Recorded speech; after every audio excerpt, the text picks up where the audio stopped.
Hello students. तो देखिए आज हम अपना एक बहुत ही इम्पोर्टेंट चैप्टर स्टार्ट करने जा रहे हैं एक और। वैसे तो ये पूरा का पूरा आपका थ्योरेटिकल चैप्टर है जो आपको याद ही करना पड़ता है, ठीक है, बार बार पढ़ के लिख लिख के। और चैप्टर का नाम है पॉलीमर, ठीक है। तो ये आपको ही पढ़ना पड़ेगा और समझना पड़ता है, ठीक है, बेसिकली। लेकिन मैं आपकी बिल्कुल हेल्प करूँगा, जो जो इम्पोर्टेंट चीज़ें हैं उसके बारे में बताऊंगा। और आपको एनसीईआरटी अच्छे से पढ़नी है एक बार, क्योंकि क्वेश्चंस तो आना पक्का है ही, इसमें से हर बार आता ही है और क्वेश्चन हमें करना भी है, ठीक है। तो हमें इसको पढ़ना भी पड़ेगा, ठीक है। तो थोड़ा सा आपके लिए लिखने की प्रैक्टिस करने वाला आपका ये चैप्टर होगा। तो आपको लिख लिख के इसके प्रैक्टिस करनी पड़ेगी, तब जाके थोड़ा सा आपको इसमें कॉन्फिडेंस आएगा, ठीक है। तो चलिए स्टार्ट करते हैं अपना chapter. And the name of the chapter is polymers. Polymers, ठीक है। तो देखिए, बात करें अगर हम पॉलीमर की, तो पॉलीमर में पोली और मर, पोली और मर्स, ठीक है। पोली का मतलब होता है मैनी, पोली का अर्थ क्या होता है, मीनिंग क्या होता है, मैनी। और मर्स का मतलब होता है यूनिट्स। मतलब ये है कि पॉलीमर मतलब जहाँ पर छोटी छोटी जो यूनिट्स होती है, बहुत सारी होती है, many times of units, small units, उनको हम क्या बोलते हैं, पॉलीमर्स, ठीक है। तो अगर हम बात करें पॉलीमर्स की, तो पॉलीमर्स क्या होते हैं। तो पॉलीमर्स के बारे में अगर हम कहें तो पॉलीमर्स क्या होते हैं। Polymers are polymers are giant molecules, giant molecules which are formed which are formed by the repetition of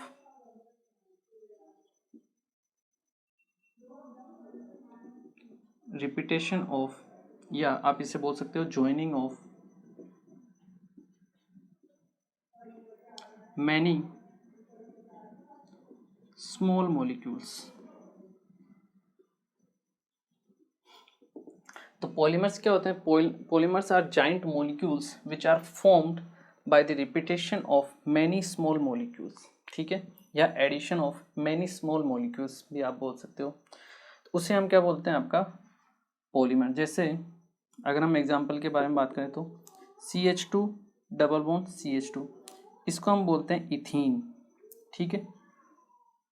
इसका जब पॉलीमराइजेशन करवाया जाता है, पॉलीमराइजेशन, तो कंपाउंड बनता है आपके पास CH2। नंबर ऑफ यूनिट्स आपकी क्या होती है, रिपीट होती रहती है। मान लो यहाँ पे एन मॉलिक्यूल आपने इथीन के काम में लिए, तो यहाँ पर हम उसको एन, स्मॉल एन से उसको रिप्रेजेंट कर देते हैं। मतलब आपकी ये यूनिट रिपीट हुई कितने टाइम्स, एन टाइम्स तक, ठीक है, क्योंकि आपने एन मॉलिक्यूल लिए किसके, इथीन के लिए। तो जैसे ये इथीन है, इसे हम नाम देंगे पॉलीइथीन, ठीक है। ये इथीन होगा और ये क्या होगा, आपका पॉलीइथीन होगा, ठीक है। तो समझ में आ गया होगा पॉलीमर्स क्या होते हैं। एक होता है इसमें मोनोमर, क्या होता है, मोनोमर्स। मोनोमर क्या होता है, जो सबसे स्मॉलेस्ट यूनिट होती है, जैसे इथीन, ये क्या है, मोनोमर है, ये मोनोमर है, ठीक है। और ये क्या है, आपका पॉलीमर है, पॉलीमर, ठीक है। तो the smallest unit, the smallest unit which repeat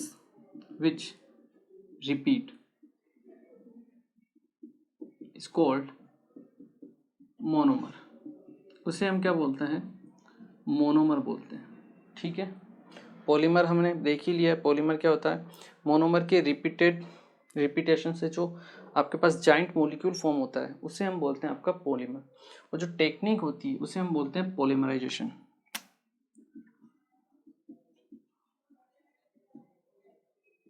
Polymerization, the technique or the process, the technique,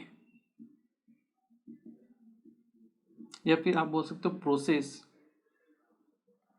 bye which the process of the technique of conversion of monomer into polymer is known as polymerisation.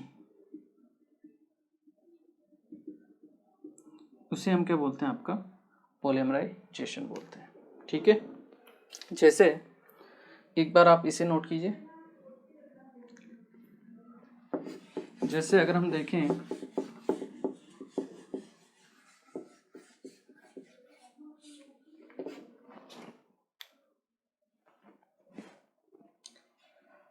मान लो आपने ये compound लिया CH2 double bond CH ठीक है, ये एक single unit है, इसे हम क्या बोलते हैं, मोनोमर। ठीक है, इसके एन मॉलिक्यूल हमने काम में लिए। ठीक है, और इससे जो कंपाउंड बनाएगा CH2 CH ये रिपीटेड यूनिट होगी एन, इसे हम बोलते हैं आपका पॉलीमर। इसका नाम होता है स्टाइरीन। विनाइल पे क्या लगा हुआ है, विनाइल ग्रुप पे आपका पीएच लगा हुआ है। ठीक है, इसे हम बोलते हैं स्टाइरीन, और ये क्या हो जाएगा, पॉलीस्टाइरीन। पॉलीस्टाइरीन, क्लियर है। तो ये मोनोमर है, ये पॉलीमर है, और ये जो प्रोसेस है that is known as polymerization. ठीक है, आई होप क्लियर हुआ होगा। इसके अलावा एक और वर्ड काम में आता है, that is macromolecule. That is macromolecule. Macromolecules क्या होते हैं, मैक्रोमोलिक्यूल्स वो मोलिक्यूल्स होते हैं जो जाइंट होते हैं, जिनका मोलिकुलर मास क्या होता है, बहुत ज़्यादा होता है। ठीक है, these are giant molecules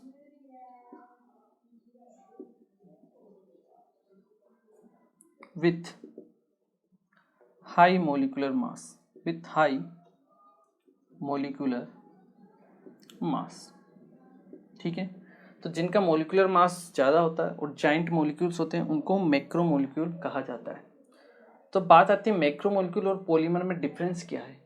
macro molecule और पॉलीमर में डिफरेंस ये है कि ये केवल और केवल क्या है, हाई मोलिकुलर मास के क्या होते हैं, कंपाउंड्स होते हैं। ठीक है, इनमें कोई ऐसा वो नहीं होता है कि जहाँ रिपीटेशन होता हो यूनिट्स का आपस में, ऐसा कोई फिक्स नहीं होता है। ठीक है, लेकिन पॉलीमर्स वो कंपाउंड्स होते हैं जहाँ पर रिपीटेशन होता है यूनिट्स का, मतलब जो स्मॉल यूनिट है मोनोमर, उनका आपस में बार बार क्या होता है, रिपीटेशन होता है, उन्हें ही हम पॉलीमर बोलते हैं। ठीक है, जबकि मैक्रोमोलिक्यूल में ऐसा कोई फिक्स नहीं है। जितने भी आपके हायर मोलिक्यूल मास के कंपाउंड्स हैं वो सब किस कैटेगरी में आते हैं, आपके मैक्रोमोलिक्यूल की कैटेगरी में आते हैं, लेकिन सभी मैक्रोमोलिक्यूल आपके पॉलीमर की कैटेगरी में नहीं आते।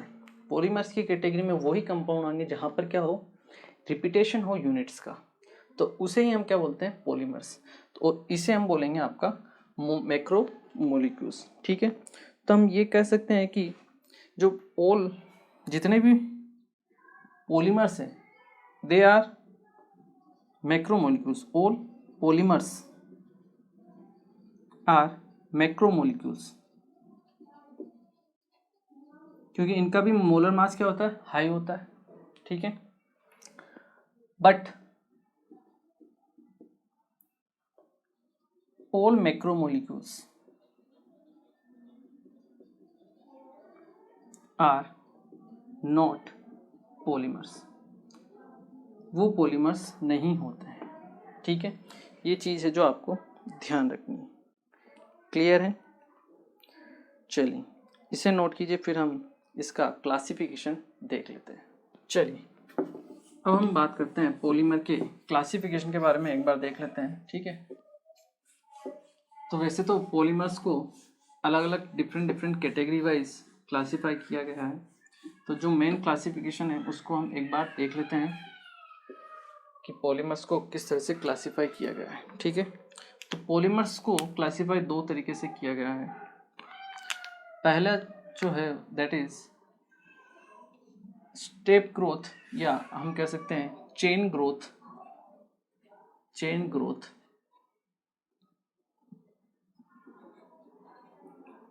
पॉलीमर्स, जिसे हम बोलते हैं एडिशन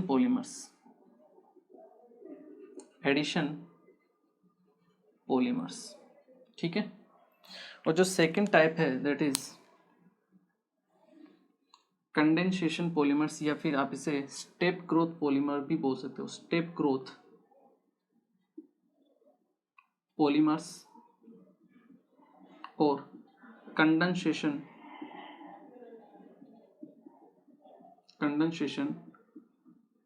पॉलीमर्स।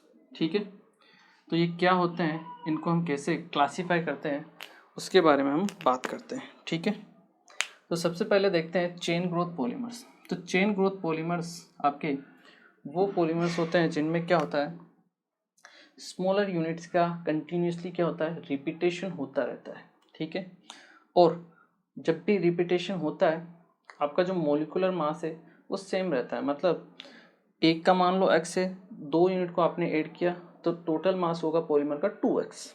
ऐसा मतलब मास का लॉस नहीं होता है, पहली बात तो है। मतलब ये है कि कोई भी छोटा मॉलिक्यूल उसमें से बाहर नहीं निकलता है। ठीक है, तो उसे हम बोलते हैं आपका चेन ग्रोथ पॉलीमर्स और एडिशन पॉलीमर्स। मतलब कहने का ये है कि जो मोनोमर यूनिट्स होती है वो क्या होती हैं, आपकी सेम होती है। ठीक है, तो हम कह सकते हैं these polymers, these type of polymers are formed by same type of monomeric units उनसे ये क्या होते हैं, आपके फॉर्म होते हैं। ठीक है, और ये जो यूनिट्स होती है उनमें क्या होता है, जनरली पाई बॉन्ड होता है। ठीक है, so these type of polymers are formed by same type of monomeric units and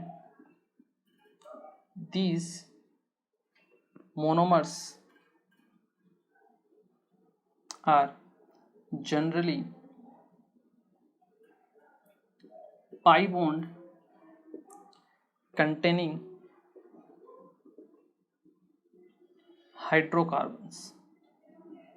इनमें क्या होता है, जनरली आपका पाई बॉन्ड होता है। ठीक है, तो मोनोमेरिक यूनिट्स या फिर मोनोमर्स के जब पॉलीमराइजेशन होता है तब आपके क्या बनते हैं, एडिशन पॉलीमर्स बनते हैं। ठीक है, so these type of polymers are formed by same type of monomeric units।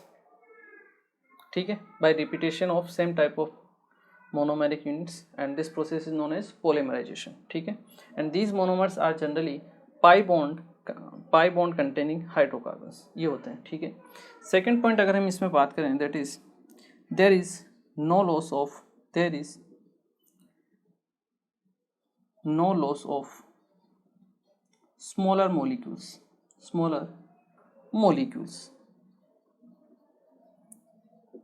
or we can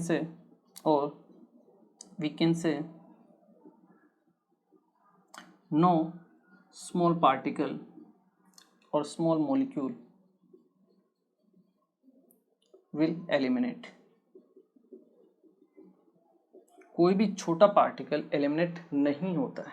ठीक है, जैसे हमने देखा था ethene CH2 double bond CH2N, इसका जब हमने पॉलीमराइजेशन करवाया था क्या बना था आपके पास, CH2N यूनिट्स। ठीक है, तो यहाँ पर कोई मास का क्या होता है, लॉस नहीं होता है। तो हम ये कह सकते हैं कि mass of polymer is equal to summation of mass of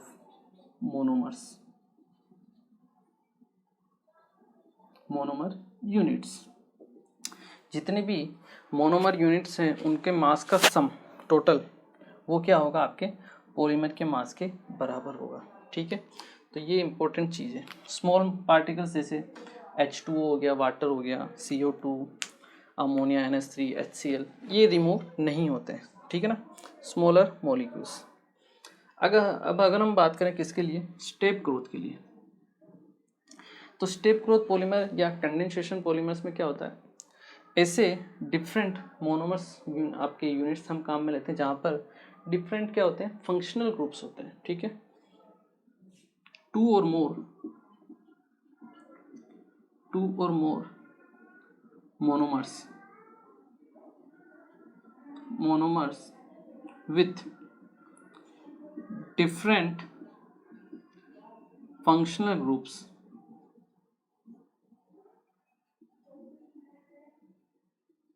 two or more monomers with different functional groups are formed or are polymerized to form step growth polymers. Step growth polymers. ठीक है, पहली चीज़ तो ये, मतलब दो monomers unit होगी जिनका addition होगा और दोनों के फंक्शनल ग्रुप क्या होंगे, डिफरेंट होंगे। ठीक है, सेकंड चीज़ अगर हम देखें, देयर इज लॉस ऑफ और एलिमिनेशन ऑफ स्मॉलर मॉलिक्यूल्स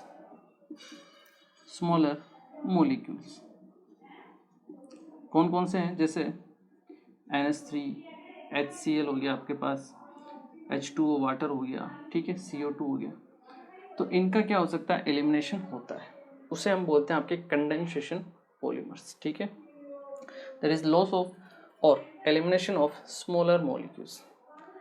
जैसे अगर हम फिनॉल की रिएक्शन करवाते हैं, किसकी, फिनॉल की, डिफरेंट फंक्शनल ग्रुप है किसके साथ, फॉर्मेल्डिहाइड CH2O के साथ।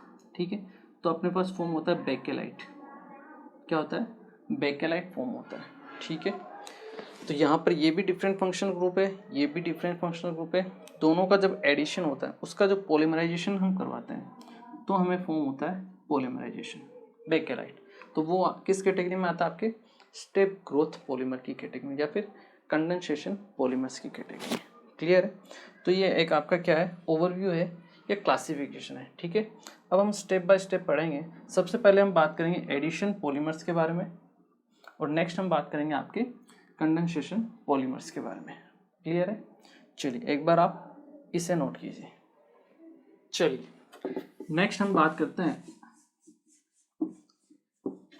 कि पॉलीमराइजेशन को हम एक रिएक्शन जो आपका पाथ होता है या पॉलीमराइजेशन का जो पाथ होता है उसके बेसिस पर भी हम डिवाइड कर सकते हैं कि जो आपका पॉलीमराइजेशन हो रहा है वो किस पाथ से हो रहा है, ठीक है, या फिर किस मैकेनिज्म से हो रहा है। ठीक है, तो इसके बेसिस पे भी उसको हम क्लासिफाई कर सकते हैं। तो हम देख सकते हैं that is reaction path of polymerisation.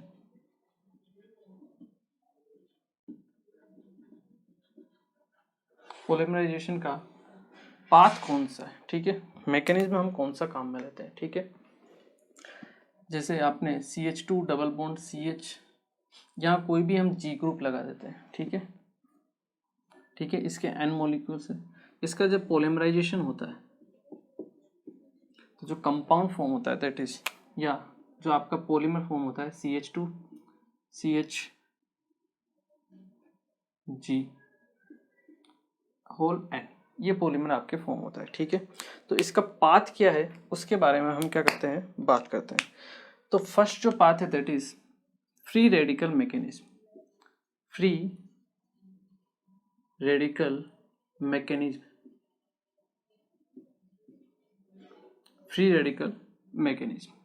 ठीक है, तो फ्री रेडिकल मैकेनिज्म में जो हम इनिशिएटर्स काम में लेते हैं, इनिशिएटर्स क्या होते हैं, इनिशिएटर्स वो होते हैं जो रिएक्शन को इनिशिएट करते हैं, स्टार्ट करते हैं।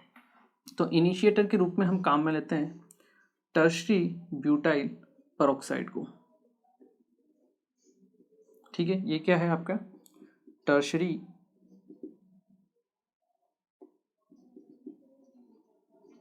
Butyl peroxide. ठीक है, या फिर आप PH C double bond O C double bond O PH, that is benzyl peroxide.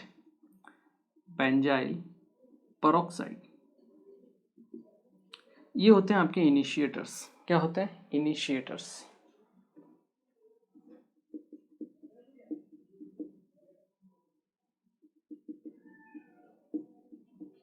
Initiators, इसको हम बोलते हैं आयन, ठीक है, इनिशिएटर्स।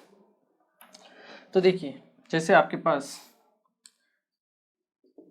ROOR, ठीक है, पेरोक्साइड है, इसका जब फ्री रेडिकल मैकेनिज्म होता है तो यहाँ से आपका फ्री रेडिकल आपके पास क्या होते हैं, जनरेट होते हैं, ठीक है। इस प्रोसेस को हम क्या बोलते हैं, इनिशिएटर, ठीक है। और आपके इससे क्या जनरेट होते हैं, फ्री रेडिकल्स जनरेट होते हैं, इनको बोला जाता है इनिशिएटर्स, ठीक है, इनिशिएटर्स इनको बोला जाता है। सेकंड स्टेप में क्या होता है, इनिशिएटर,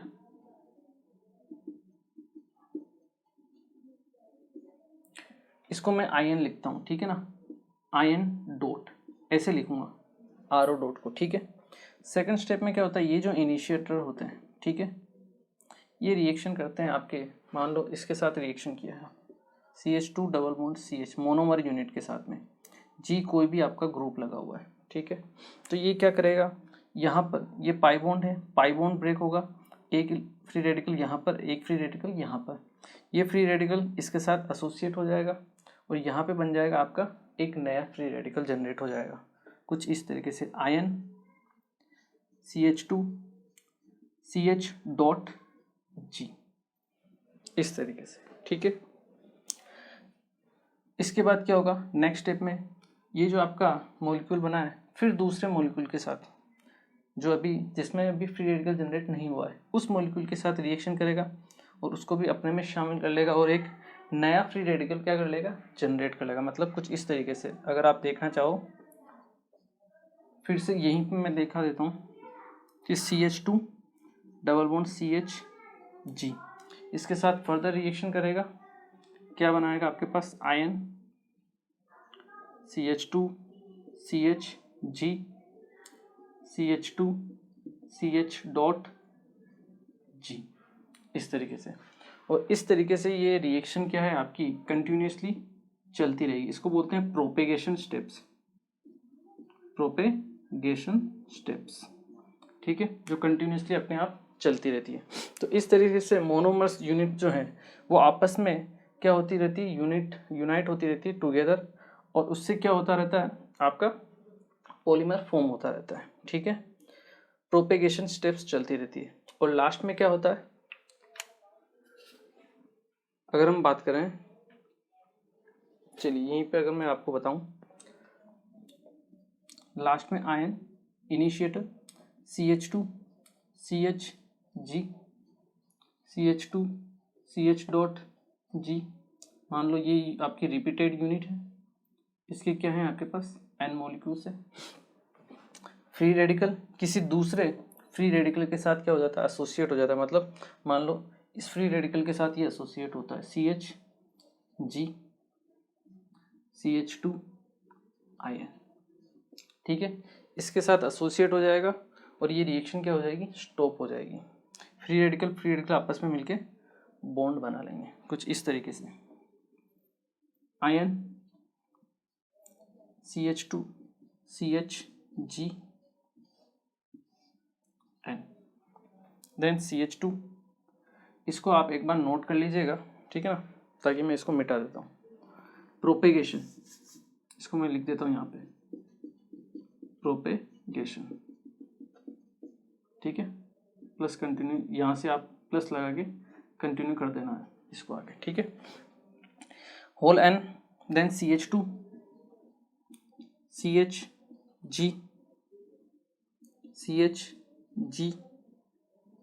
CH2 आयन, ठीक है।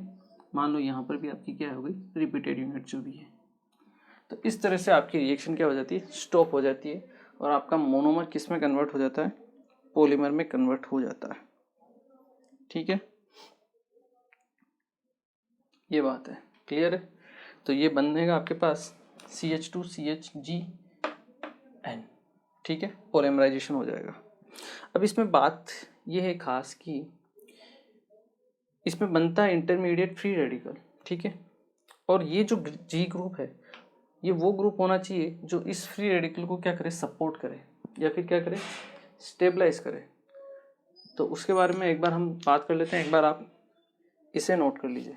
चलिए देखिए, अगर हम बात करें कि ये जो जी ग्रुप है वो क्या होना चाहिए, जी ग्रुप वो होना चाहिए जो क्या करे, इसको सपोर्ट करे फ्री रेडिकल को। जैसे CH2 डबल बॉन्ड CH, यहाँ पे मान लो CH3 है, CH2 डबल बॉन्ड CH, यहाँ पे CN है, ठीक है, या फिर CH2 डबल बॉन्ड CH, यहाँ पे आपका PH बेंजीन है, ठीक है। इसको हम बोलते हैं प्रोपाइलिन, इसको हम बोलते हैं एक्रिलोनाइट्राइल, एक्रिलोनाइट्राइल, और इसे हम बोलते हैं स्टाइरिन, ठीक है। विनाइल ग्रुप, विनाइल ग्रुप पे मिथाइल लगा हुआ है तो प्रोपाइलिन 3 हो गए, विनाइल ग्रुप पे CN लगा है तो एक्राइलो नाइट्राइल हो गया, और विनाइल ग्रुप पे PH लगा हो तो उसे हम क्या बोलेंगे, आपका स्टाइरिन, ठीक है। ये नाम्स वगैरह आपको याद रखने पड़ेंगे, ठीक है। ये क्या है, +H या +I ग्रुप है, क्या करता है, इलेक्ट्रॉन डोनेट करेगा। ये क्या करेगा, -M इलेक्ट्रॉन विड्रॉ करेगा, ठीक है। और पीएच मतलब जो रेजोनेंस स्टेबलाइज होगा, कुछ इस तरीके से आप मान लीजिए, ठीक है। तो देखिए फ्री रेडिकल है, इसको हम एज ए कार्ब केटाइन की तरह ट्रीट कर सकते हैं, मैंने आपको बताया था। तो जो प्लस ग्रुप वाले होंगे वो तो क्या करेंगे, इसको सपोर्ट करेंगे, जैसे CH3। तो मतलब यहाँ पे ये मैकेनिज्म काम में लिया जा सकता है, कौन सा वाला, आपका free radical mechanism. But acrylonitrile बनाने के लिए आप फ्री रेडिकल मैकेनिज्म को काम में नहीं ले सकते हो। क्यों, क्योंकि इससे जो कार्ब है ना, ये आपका फ्री रेडिकल जनरेट होगा, वो क्या होगा, अनस्टेबल होगा, क्योंकि -M ग्रुप लगा हुआ है। इसलिए एक्राइलोनाइट्राइल बनाने के लिए हम इस मैकेनिज्म को काम में नहीं लेंगे, ठीक है।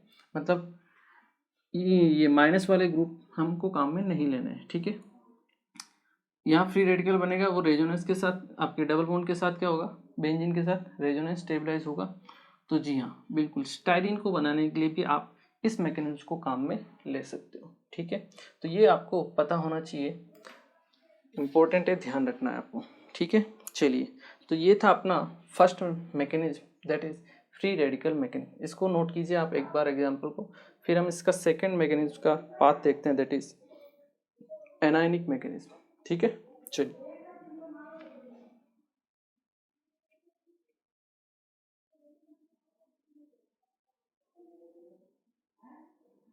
चलिए, नेक्स्ट हम बात करते हैं आपके एनायनिक पॉलीमराइजेशन के बारे में।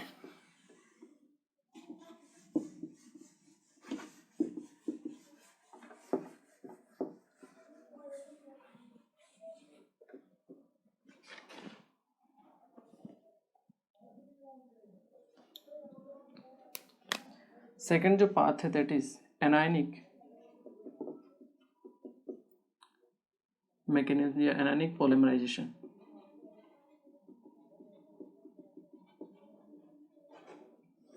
एनायनिक पॉलीमराइजेशन मतलब सीधी सी बात है, इसमें क्या फॉर्म होगा, इंटरमीडिएट एनायन, सही है, ठीक है। तो देखिए CH2 डबल बॉन्ड CH, वही है आपका N मॉलिक्यूल्स पॉलीमराइजेशन होगा, क्या बनेगा आपके पास, CH2 CH, इस तरीके से N, क्लियर है। चलिए, इसका अगर हम मैकेनिज्म देखें तो सबसे पहले हमें भी इसमें भी क्या इनिशिएटर्स की जरूरत पड़ेगी। इसमें जो इनिशिएटर हम काम में लेते हैं that is butyl lithium, that is butyl lithium. Nucleophile होता है Li+Bu-, ठीक है, एज ए न्यूक्लियोफाइल की तरह ये ट्रीट करता है। इसको हम काम में ले सकते हैं, या फिर NaNH2 सोडियम एमाइड, इसको भी हम काम में ले सकते हैं, ठीक है। तो ये होते हैं आपके इनिशिएटर्स,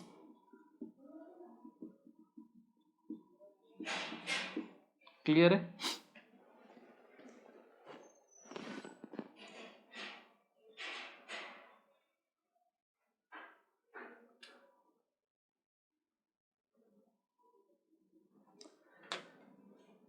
तो देखिए न्यूक्लियोफाइल जब रिएक्शन करता है, इसको मैं न्यूक्लियोफाइल लिखता हूँ, ठीक है।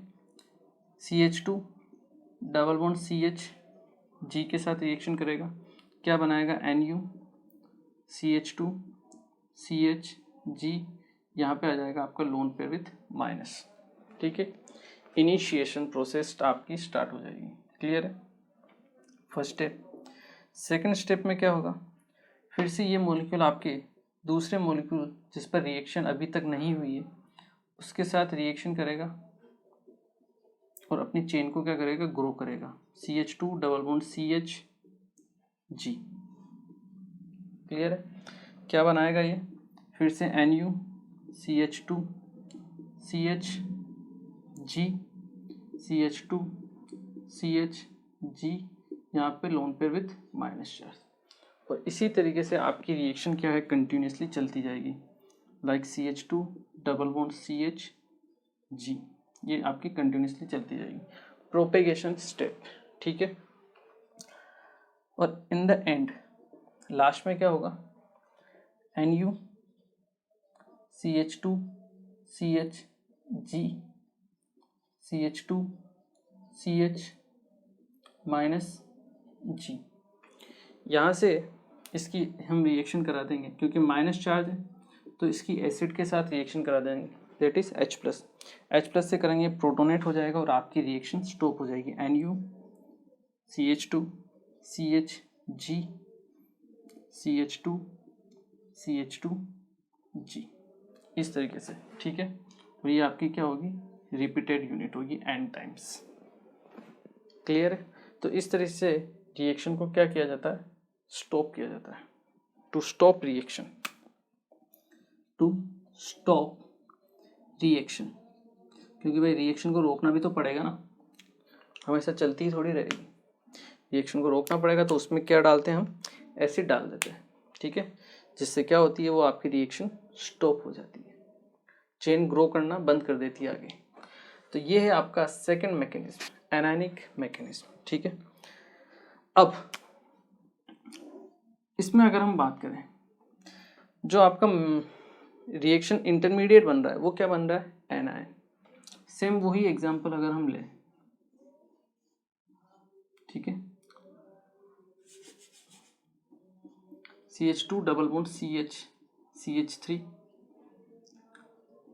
CH2 डबल बॉन्ड CN और CH2 डबल बॉन्ड CH। तो देखिए, methyl CH3 plus HA plus I carbon ion को सपोर्ट नहीं करेगा, इसलिए उसे हम इससे नहीं बना सकते।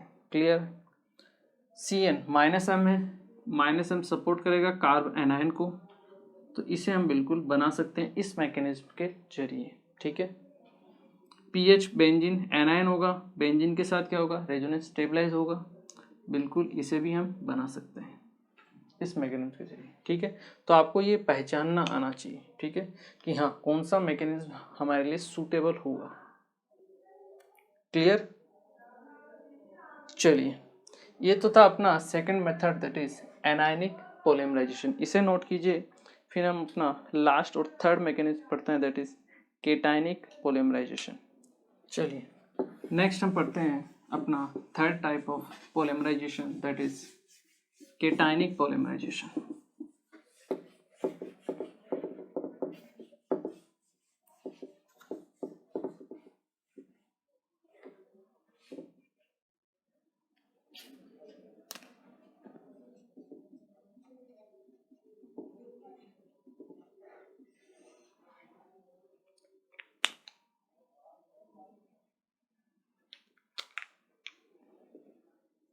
केटायनिक पॉलीमराइजेशन के बारे में बात करते हैं। ठीक है, CH2 डबल बॉन्ड CHG, ठीक है, N मॉलिक्यूल्स पॉलीमराइजेशन होगा, क्या बनेगा आपके पास, CH2 डबल बॉन्ड CHG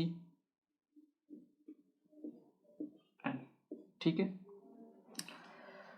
तो इसमें जो इनिशिएटर हम काम में लेते हैं वो हम काम में लेते हैं H+। इनिशिएटर होता है आपके पास H+, क्योंकि जो इंटरमीडिएट बनेगा वो क्या बनेगा, केटायन बनेगा। ठीक है, तो H+ रिएक्शन करता है किसके साथ, CH2 डबल बॉन्ड CHG के साथ। ठीक है, क्या बनाएगा आपके पास, CH3 single bond CH G, यहाँ पे आ गया आपका प्लस चार्ज। क्लियर है। सेकेंड स्टेप में अगर हम बात करें CH3 CH प्लस G, दूसरे molecule CH2 double bond CH G के साथ रिएक्शन करेगा और क्या बनेगा आपके पास CH3 CH G CH2 CH G, यहाँ पे प्लस चार्ज। ठीक है। और फिर ये फर्दर किसके साथ रिएक्शन करेगा, दूसरे मॉलिक्यूल के साथ, that is CH2 double bond CH G, और ये रिएक्शन आपके आगे कंटिन्यू होती रहेगी चेन फॉर्म में। ठीक है, जिसे हम बोलते हैं प्रोपेगेशन स्टेप। लास्ट में क्या होगा आपके पास CH3 CH G CH2 CH G CH2 CH G, मान लो इसके n मॉलिक्यूल्स हो गए। ठीक है, ये कार्ब कैटायन बन गया आपके पास। ठीक है, ये दूसरे ये क्या करेगा, यहाँ से CH2 से यहाँ से एक H प्लस निकलेगा, यहाँ से एक H प्लस निकलेगा। इस कार्बन पर क्या आ जाएगा, lone pair with negative charge, और ये लोन पेयर और ये वेकेंट ऑर्बिटल आपस में मिलके क्या बना लेंगे, आपका डबल बॉन्ड। बिल्कुल सही। और आपकी रिएक्शन स्टॉप हो जाएगी। CH3 CH G CH2 CH G whole N, same इसी तरीके से लास्ट में आ जाएगा आपके पास CH double bond CH G, और इस तरह से आपकी क्या हो जाएगी, रिएक्शन स्टॉप हो जाएगी। ठीक है, तो देखिए बात वही है कि आपको कोई मैकेनिज्म तो याद रखना है नहीं। ठीक है, पहली चीज़ तो इनिशिएटर याद रख लेना कि कौन से मैकेनिज्म के लिए कौन सा इनिशिएटर काम में लिया जाता है, पहली बात। दूसरी बात कि कौन सा मैकेनिज्म किसके लिए सपोर्ट करता है, वो ध्यान रख लेना आप कि CH2 डबल बॉन्ड CH, मान लो CH3 वही दिया हुआ है, CH2 double bond CH CN और CH2 double bond CH PH, इन तीनों के लिए अगर हम बात करें। ठीक है,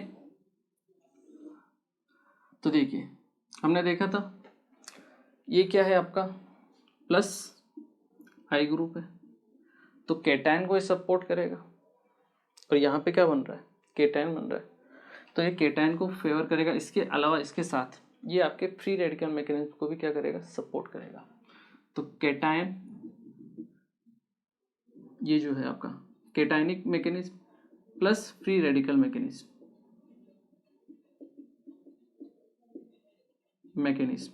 इन दोनों को क्या करेगा, फेवर करेगा,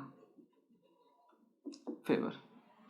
ठीक है, इसकी हम बात करें, ये है -M, तो ये केवल और केवल आयनिक जो आपका होगा एनायनिक मैकेनिज्म फेवर्ड। ठीक है, पीएच इसे हम बोलते हैं स्टायरिन, क्या बोलते हैं, स्टायरिन, STYRENE, स्टायरिन। ठीक है, ये लिख लिख के थोड़ी सी प्रैक्टिस कर लेना, क्योंकि ये इंपॉर्टेंट है, फॉर्मूले ही पूछे जाते हैं, याद रखने पड़ेंगे आपको। ठीक है ना, लिख लिख के थोड़ी सी आपको प्रैक्टिस करनी पड़ेगी। यहाँ पे फ्री रेडिकल, केटायन और एनायन तीनों सपोर्ट होते हैं किससे, रेजोनेंस से, इसलिए all three types of mechanism are favored। ये ध्यान रखना, इंपॉर्टेंट एग्जांपल है स्टायरिन, तीनों टाइप के मैकेनिज्म को ये फेवर करता है, उससे आप इसको बना सकते हो। क्लियर है, चलिए, तो ये थी आपकी मैकेनिज्म, इसको एक बार आप नोट कीजिए। ओके, तो देखिए आज के लेक्चर, आज के आपके लेक्चर में हमने नया चैप्टर स्टार्ट किया, दैट इज पॉलीमर। ठीक है, तो थ्योरेटिकल पूरा का पूरा है, आपको प्रैक्टिस करनी ही पड़ेगी, फॉर्मूले आपको याद रखने ही पड़ेंगे प्रैक्टिस कर करके।